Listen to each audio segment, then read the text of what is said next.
Bismillahirrahmanirrahim. Assalamualaikum warahmatullahi wabarakatuh. Selamat berjumpa kembali dengan Sutarmo Tarmo Channel, merupakan salah satu channel video pembelajaran matematika. Dalam kesempatan kali ini akan saya tampilkan tentang untung dan rugi. Nah, ada beberapa istilah, yaitu yang pertama adalah harga pembelian, kemudian harga penjualan. Nah, untuk harga pembelian ini termasuk di situ misalnya ada ongkos kirim ataupun mungkin perbaikan dan lain-lain, itu semua modal yang dikeluarkan untuk mendapatkan barang itu termasuk dalam harga pembelian. Kemudian kalau harga penjualan ya semua uang yang diterima oleh si penjual itu harga penjualan. Kemudian untung. Nah, untung itu terjadi jika harga penjualan nilainya lebih besar daripada harga pembelian, maka pedagang tersebut untung. Nah, sebaliknya rugi.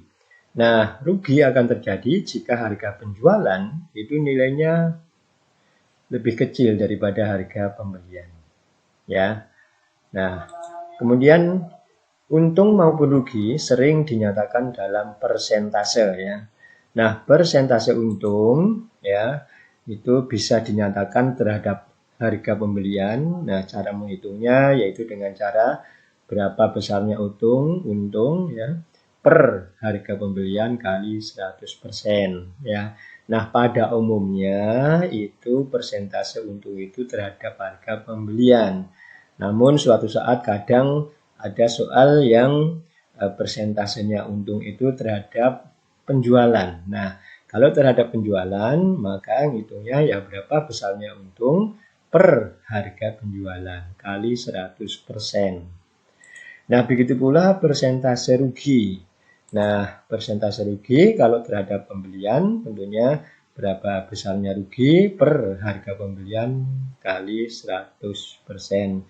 Ini pun juga demikian ya. Jadi yang umumnya yang sering itu persentase rugi itu terhadap harga pembelian. Namun tidak tertutup kemungkinan suatu saat bisa saja ditanyakannya terhadap harga penjualan. Ya, tentunya berapa besarnya rugi per harga penjualan kali 100%. Nah, lebih jelasnya tentunya akan kita lihat contoh-contohnya. Ya, contoh-contohnya. Contoh 1. Pak Dedi membeli suatu motor bekas dengan harga 4 juta rupiah. Dalam waktu 1 minggu, motor tersebut dijual kembali dengan harga 4.200.000 rupiah. Tentukan persentase keuntungan ataupun kerugian Pak Dedi. Jadi kita belum tahu, katakanlah ya, untung atau rugi ya. Nah, sehingga di sini tentukan persentase keuntungan ataupun kerugian ya. Oke, nah dari kata-kata itu diketahui pembelian adalah 4 juta rupiah, kemudian penjualan 4.200.000 rupiah. Nah, karena penjualan nilainya lebih dari atau lebih besar dari pembelian, maka dikatakan untung, ya toh, untung. Nah, untung tentunya bagaimana menghitungnya untung? Ya tinggal harga penjualan dikurangi harga pembelian.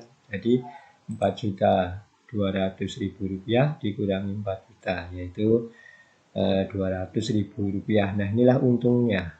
Ya, kalau untung ya berarti nanti yang dicari persentase untung. Persentase ruginya tidak dicari, karena tidak mungkin dalam satu kejadian ya untung dan rugi, tidak mungkin ya. Nah, sehingga persentase untung tentunya berapa besarnya untung per pembelian kali 100%, yaitu 200.000 per 4 juta kali 100%. Nah, ini bisa dicoret nih nolnya ya. Dicoret nolnya 5. Ya, ini juga 5 nih. Sebanyak 5. Nah, ini juga bisa dicoret nolnya 1 dengan ini. Sehingga 20 dibagi 4, yaitu 5%. Nah, itulah persentase untung ya dari harga pembelian. Kemudian contoh 2 kita lihat. Ada seorang pedagang membeli sepeda bekas seharga 400.000 rupiah, kemudian biaya perbaikan yaitu Rp100.000. Kemudian sepeda tersebut dijual dengan harga Rp650.000. Berapa persen keuntungan atau kerugian pedagang tersebut? Ya. Nah, diketahui harga pembeliannya adalah ini ya, harga sepeda tersebut 400.000. Nah, ditambah perbaikan. Jadi ongkos perbaikan ini kan termasuk modal ya. Modal dalam untuk mendapatkan sepeda tersebut sampai dengan perbaikan ya. Sehingga ditambah hasilnya 500.000. Nah, ini termasuk pembelian. Ya, pembelian. Nah, kemudian dijual atau penjualannya 650.000. Nah, bisa kita lihat di sini bahwa penjualan nilainya lebih besar daripada pembelian. Nah, sehingga jawab karena penjualan nilainya lebih besar dari pembelian, maka pedagang tersebut untung. Nah, berapa persentase untungnya? Atau kita hitung dulu berapa besar untungnya? Tentunya penjualan dikurangi pembelian, yaitu 650.000 dikurangi 500.000, hasilnya 150.000. Nah, baru persentase untung sama dengan berapa besar untung per pembelian kali 100%. Jadi 150.000 per 500.000 kali 100%. Nah, ini bisa dicoret juga nolnya. Sebanyak 4. Ini sebanyak 4. Ya kan? Nah, ini bisa satu dengan ini. Sehingga 15 kali 10 ya. 150 dibagi ini tinggal 5, jadi 30%. Nah, itulah persentase keuntungan dari pedagang tersebut ya. Kemudian contoh berikutnya yang ketiga, harga pembelian 100 buku tulis adalah 180.000. Jika buku tersebut dijual per 10 buku seharga 200.000, maka persentase untung atau ruginya berapa ya? Oke, jadi diketahui harga pembelian untuk 100 buku itu 180.000 ya. 100 buku pembeliannya 180.000. Kemudian penjualannya per 10 buku 20.000. Ini 10 buku ya. Nah, ini bisa dicari pakai satuan juga boleh ya kan. Oke, jawab. Nah, tentunya kita cari harga penjualan seluruhnya. Karena per 10 buku itu 20.000, sedangkan buku semuanya ada 100, sehingga penjualan seluruhnya 100 per 10 kali 20.000. Ya, ini bisa coret. Ya, 10 kali 20.000. Jadi berapa? Rp200.000. Itulah harga penjualan seluruhnya.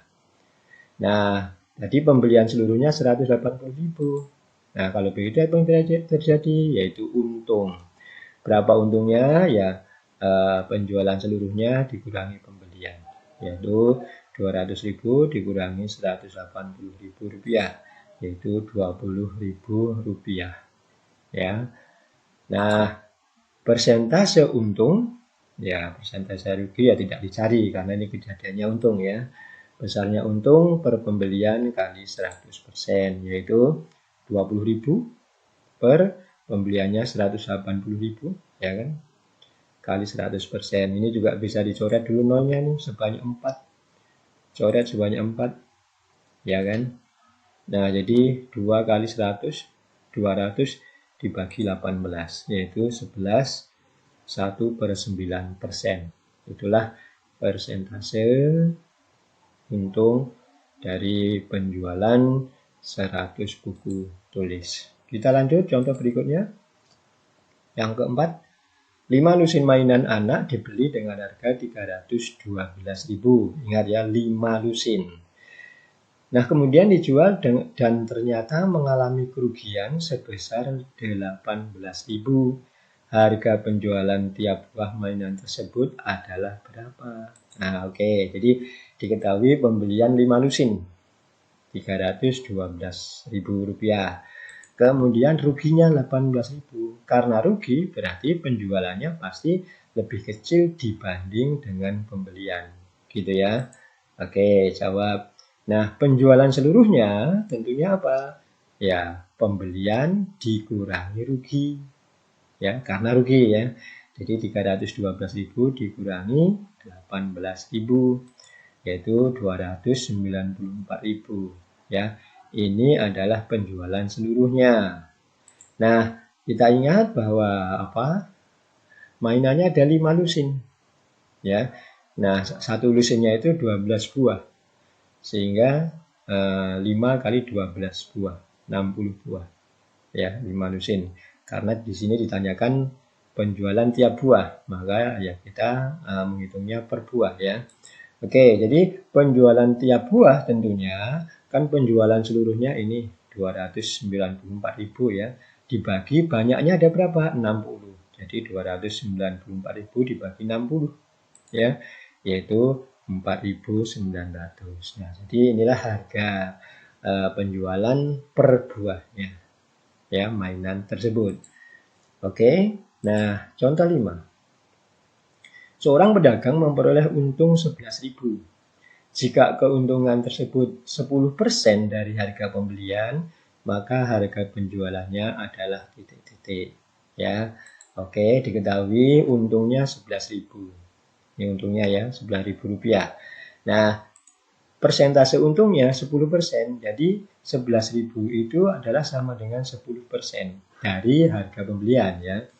Nah, ditanyakan apa itu? Penjualannya ya. Nah, kita kalau langsung nyari penjualannya tentunya susah, kita cari dulu yaitu pembeliannya dulu. Karena apa? Karena di sini 10% ini terhadap harga pembelian ya. Harga pembelian itu nilainya 100% ya. Kalau harga pembelian nilainya 100%. Sehingga kalau persentase untung itu 10% dan nilai rupiahnya adalah 11.000, maka harga pembeliannya, nah ini tinggal dibalik. 10% itu kan 10/100. Nah, jadi pembeliannya adalah 100/10 kali 11.000 kali untungnya dalam rupiah ya. Nah, bisa dicoret nih 1. Jadi masih ada 1 nolnya, jadi 11 nolnya jadi 4 ya. Jadi Rp110.000. Itulah pembeliannya. Nah, kemudian untungnya 11.000. Kalau begitu berapa penjualannya? Ya tinggal pembelian ditambah untung. Pembeliannya 110.000 ya kan, ditambah untungnya 11.000 yaitu Rp121.000. Itulah harga penjualannya. Ya. Oke, yang berikut. Seorang pedagang membeli barang dengan harga 250.000 dan ongkos kirim 50.000. Nah, ini ongkos kirim masuk dalam pembelian ya. Kemudian barang tersebut dijual dengan mengharapkan untung 15%. Berapa harga penjualan barang tersebut? Oke, diketahui pembeliannya adalah 250.000, yaitu ini ditambah ongkos kirim 50.000. Karena ini modal yang dikeluarkan ya, yaitu 300.000. Inilah pembeliannya. Nah, kemudian persentase untungnya adalah 15%. Ya. Nah, berapa penjualannya? Nah, tentunya apa? Di sini untungnya bisa dirupiahkan. Kenapa bisa dirupiahkan? Karena persentase untung kan terhadap pembelian. Pembeliannya sudah ada. Ya kan? Jadi 15% dari pembelian, gitu ya. Jadi untung dalam rupiah yaitu 15%, 15/100 kali 300.000. Ya, ini bisa dicoret nolnya 2. Jadi tinggal 15 kali 3. Ada nolnya 3 ya. Atau nol yang dilihat sini juga boleh sama aja.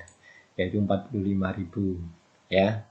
Ini untungnya dalam rupiah. Nah, pembeliannya nih 300.000. Kemudian mengharapkan untung 45.000. Ini kalau dirupiahkan. Kalau begitu penjualannya berapa? Ya, harga pembelian ditambah untung ya. 300.000 ditambah 45.000 yaitu Rp345.000. Oke, itu nomor 6 ya. Nah, nomor 7. Seorang pedagang menjual motor dengan harga 5 juta rupiah. Dari hasil penjualan tersebut ternyata ia memperoleh keuntungan 25%. Maka harga pembelian sepeda motor tersebut adalah berapa? Ya, oke. Nah, di sini kita penjualan 5 juta. Kemudian persentase untung 25%. Nah, ini tentunya berbeda dengan nomor sebelumnya. Kalau nomor sebelumnya yang diketahui pembelian sama persentase untung, makanya untungnya dirupiahkan. Nah, kalau untuk nomor ini ya kan, ya, kalau karena yang diketahui itu penjualan ya, penjualannya 5 juta sama persentase untung, maka untungnya ini jangan dirupiahkan ya. Kalau dirupiahkan terhadap ini, terhadap penjualan, salah. Karena apa? Persentase untung ini terhadap pembelian, bukan penjualan. Nah, maka dari itu kita menghitungnya dalam bentuk persen. Ya, ingat bahwa persentase pembelian itu adalah nilainya 100%. Nah, karena untung tentunya persentase penjualannya menjadi apa? 100% ini untuk persentase pembelian. Nah, ini persentase untung. Jadi, persentase penjualan sama dengan pembelian ditambah untung, yaitu 125%. Ya. Nah, ini persentase penjualan. Nah, nilai penjualannya ada yaitu 5 juta. Nah, jadi persentase pembelian kan 100% ya kan. Nah, sehingga pembeliannya adalah, nah ini 125% ini kan 125/100. Nah, dibalik. Jadi 100/125 kali 5 juta. Ya. Jadi bisa dicoret ini dibagi 25 bagi 25 ya, 4. Yang ini bagi 25 tentunya berapa? 5. Nah, 5 dengan ini 1, 1. Jadi tinggal 4 kali 1, nolnya ada 6. Jadi berapa? 4 juta rupiah. Nah, jadi tolong sekali lagi hati-hati karena di sini yang diketahui penjualan, terus persentase untung, maka untungnya jangan dirupiahkan ya. Nah, beda dengan yang nomor sebelumnya.